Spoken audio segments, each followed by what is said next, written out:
All right, Albally, that applause was just as much for me as it was for your wonderful introduction. Wasn't she? She did a great job. Great job.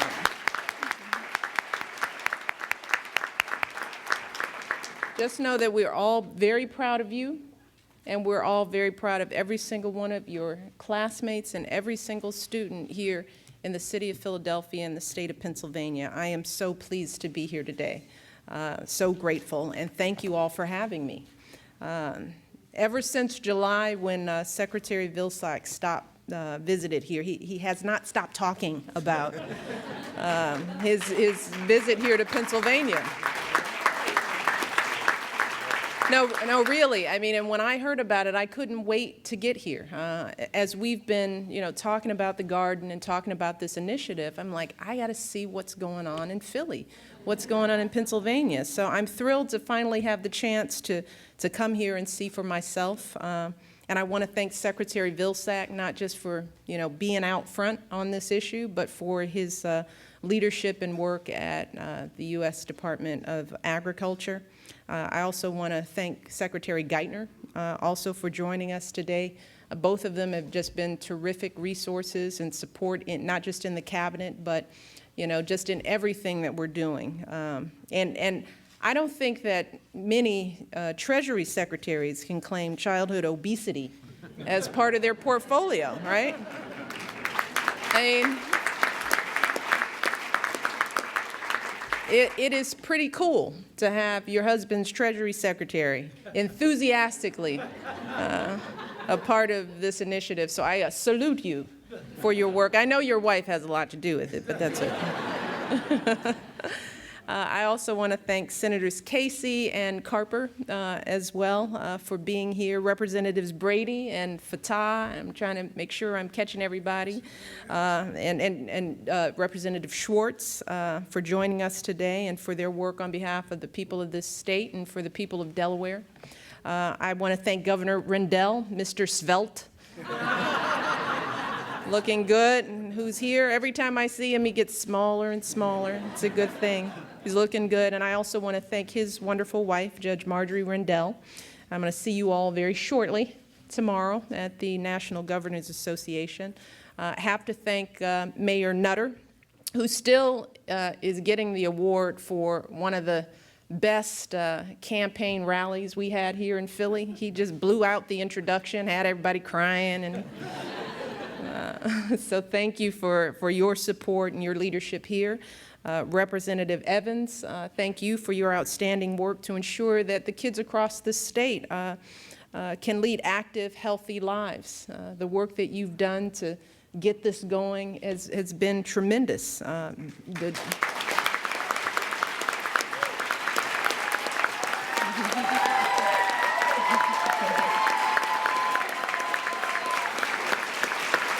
Yeah, stand up, gentlemen.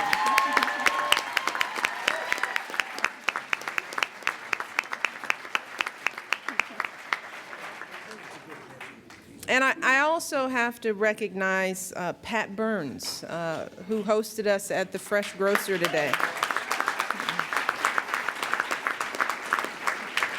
Pat hosted us just as Jeff Brown hosted Secretary Vilsack and others at the supermarket last summer. It was just a wonderful tour, a wonderful experience, and I commend both of you for your leadership and for doing what's best for the people of this city.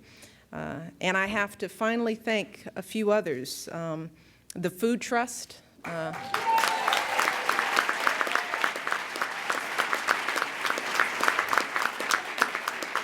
the Reinvestment Fund,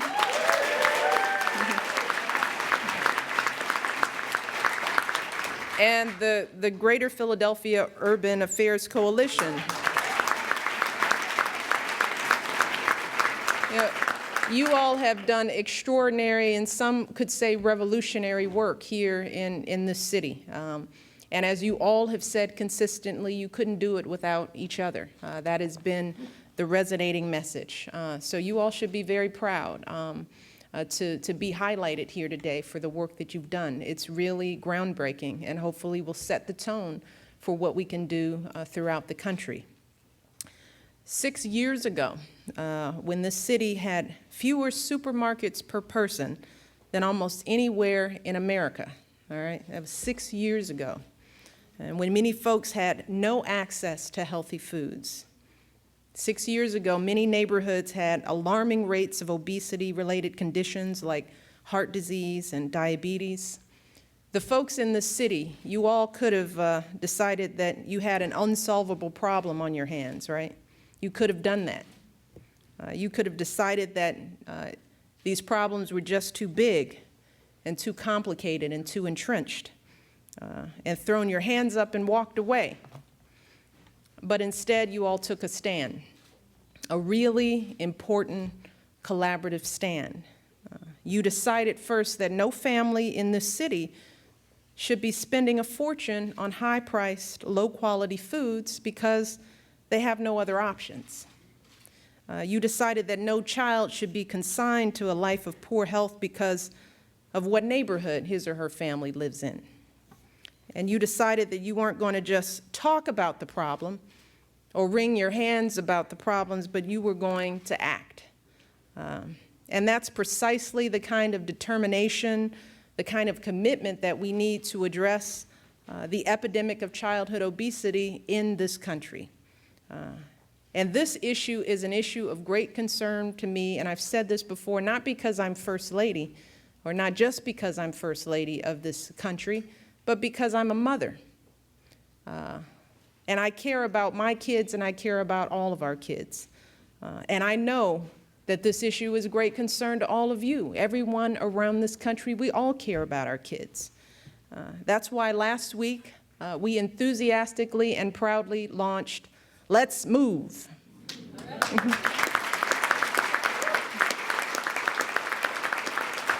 Let's Move is a nationwide campaign to rally this country around one single but ambitious goal, and that is to end the epidemic of childhood obesity in a generation so that the kids born today grow up with a healthy weight.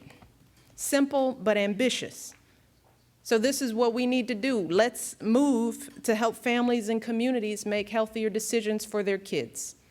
Let's move to bring together our governors and our mayors, our doctors, our nurses, our businesses, our community groups, our parents, teachers, coaches, everyone, to tackle this challenge once and for all.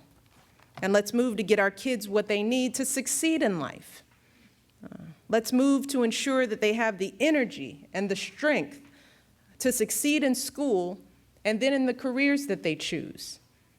Let's move to ensure that they can later live lives where they can keep up with their own kids, maybe keep up with their own grandkids, and if they're blessed, maybe their great-grandkids.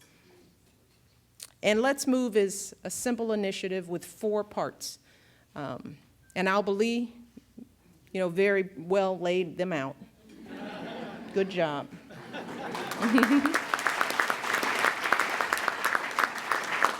But let me repeat. First part, let's move to give parents the tools and the information they need to make the healthy choices for their kids. So we're working to provide better labeling for our food and encourage our pediatricians to screen kids for obesity during well-child visits, but then to write a prescription for families when they identify a problem with a step-by-step sort of process for what they can actually do.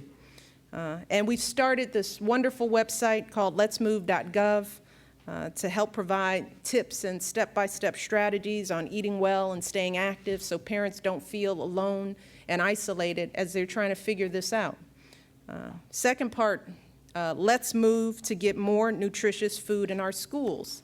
Secretary Vilsack said something he's focused on. That's why we're working not just with the Department of Agriculture, but with food suppliers, food service workers, and school officials, and investing billions of dollars to revamp our school breakfast and lunch programs so that our kids are eating foods with less sugar, fat, and salt, and eating more foods with fresh vegetables and fruits and whole grains. It's a good thing.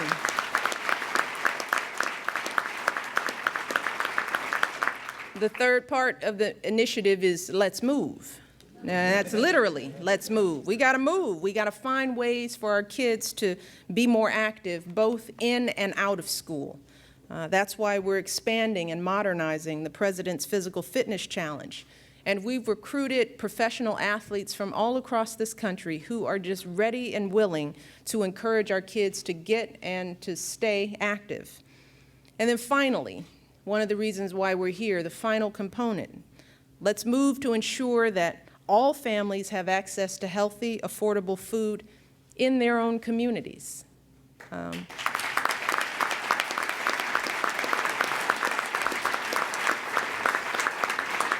And the approach on this aspect is very simple. We want to replicate your success here in Pennsylvania all across America.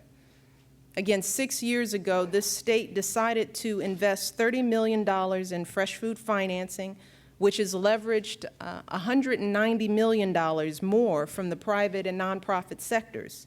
And so far, these investments have funded 83 supermarket projects in 34 counties, bringing nutritious food to more than 400,000 people.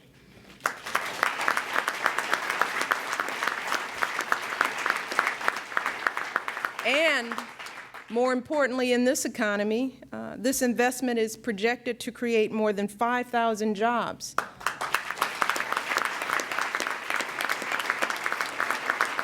And these jobs are occurring often in communities that need them the most. You know, across this state, right now, because of these efforts, new employees are learning new job skills. And I met many of them at the Fresh Grocer. Just folks who were proud to be in a store that was serving their community and proud to be doing a good job and have a chance to not just support their families, but do something good for the rest of their communities.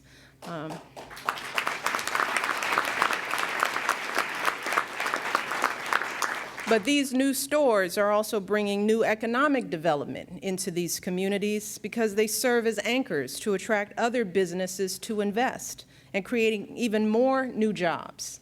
So one good deed leads to another. And we saw this example today, again, during our visit to the Fresh Grocer at Progress Plaza. As you all know, the last supermarket that was in that community closed more than 10 years ago, more than a decade ago. That was the last time that community had a grocery store. So this community went 10 years without a place for folks to buy good food. For 10 years, folks had to buy their groceries at places like convenience stores and, gas stations, where usually they don't have a whole lot of fresh food, if any, to choose from.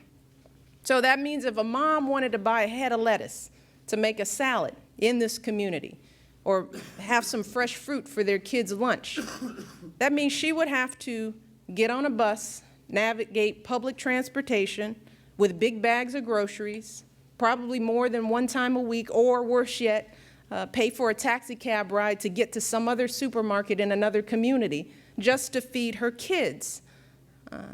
So let's think about that. For 10 years, in one community, there were kids in that community who couldn't get the nutritious food that they needed during some of the most formative years of their lives. And think about the impact that that can have on a child's health, not just now, but in the future. Because research shows that children who are overweight as adolescents are 70 to 80% more likely to become obese as adults. And what happened in the neighborhood that we visited today is happening somewhere in every state all across this country. Right now, there are 23.5 million Americans, including 6.5 million children, who live in what we call food deserts. These are places and communities that don't have a supermarket. This is true in the inner city and in rural communities. This is happening all across the country. But fortunately, right here in Philadelphia, you all had this wonderful grocer named Pat Burns, who had already opened successful stores in other neighborhoods. And he decided that it was he was interested in opening a grocery store in Progress Plaza.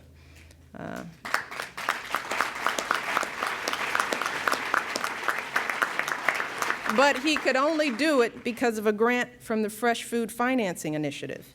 And today, just a few months after it opened, and this is important for everybody to understand, the Fresh Grocer is doing a thriving business. It's a beautiful store, attracting folks from neighboring communities and providing jobs for folks in the area. In fact, during the big snow, the Fresh Grocer was able to stay open because so many of the employees live nearby. So with your success here in Pennsylvania, what you've shown us is that when we provide the right support and incentives, then business leaders like Pat Burns and Jeff Brown, they're going to take the chance to invest in our communities. And when we bring fresh, healthy food to communities, what do we learn? People will buy it, right? People will buy it. These stores are turning a profit. And what's going on is that they're doing well by doing good. Isn't that something?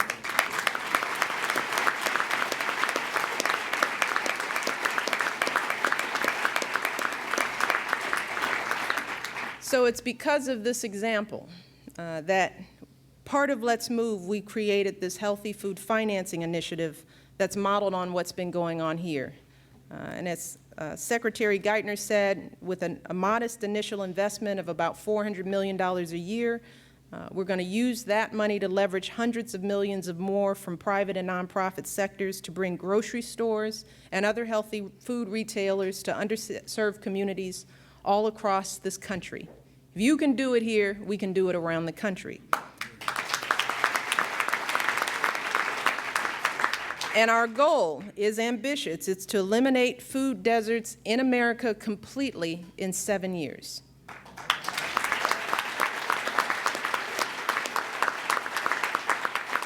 Again, we know this is ambitious, but we also know that tackling the issue of accessibility and affordability is key to achieving the overall goal of solving childhood obesity in this generation. Because we can give our kids the healthiest school breakfasts and lunches imaginable, but that won't mean much if they head to the corner store after school and buy candy and chips and soda because that's all they have available, right? And we can create the best nutrition education and physical education programs in the world. But if dinner is something off of the shelf of a local gas station or convenience store because there's no grocery store nearby, all our best efforts are going to go to waste. We're setting people up for failure if we don't fix this. So it's clear that we need a comprehensive, coordinated approach.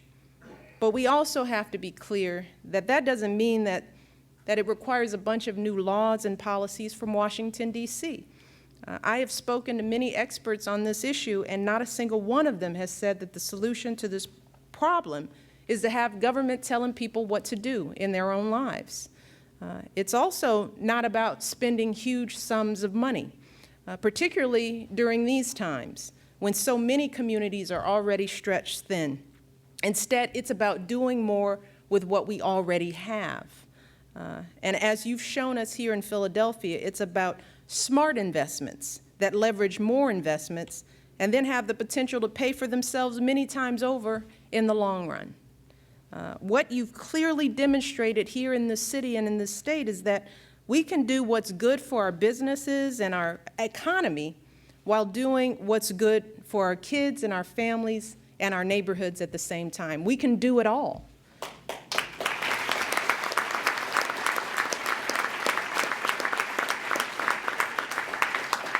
And Jeff Brown put it best when he talked about his decision to put a grocery store in underserved communities. He said, we have more than the bottom, we have more than one bottom line here. You know, that's important. He said, we have more than one bottom line here. The community's success is important too.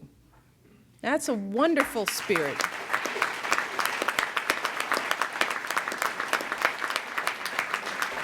And in the end, that's what this is all about, really. not just the kind of food that we want our kids to eat, but it's also about the kind of communities that we want our kids to live in. And it's about the kind of lives that we want them to lead, right? All of our kids. We know it won't be easy to solve this obesity crisis, because these big problems are never easy. We're going to need a lot more folks, just like all of you, to step up to the plate. You know, this isn't about the First Lady doing it all. I can't do it by myself. I'm going to need all of you. We're going to have to work together. But if there's anyone out there who doubts that it can be done, then I would urge them to come here to Philadelphia and to see what you've done here.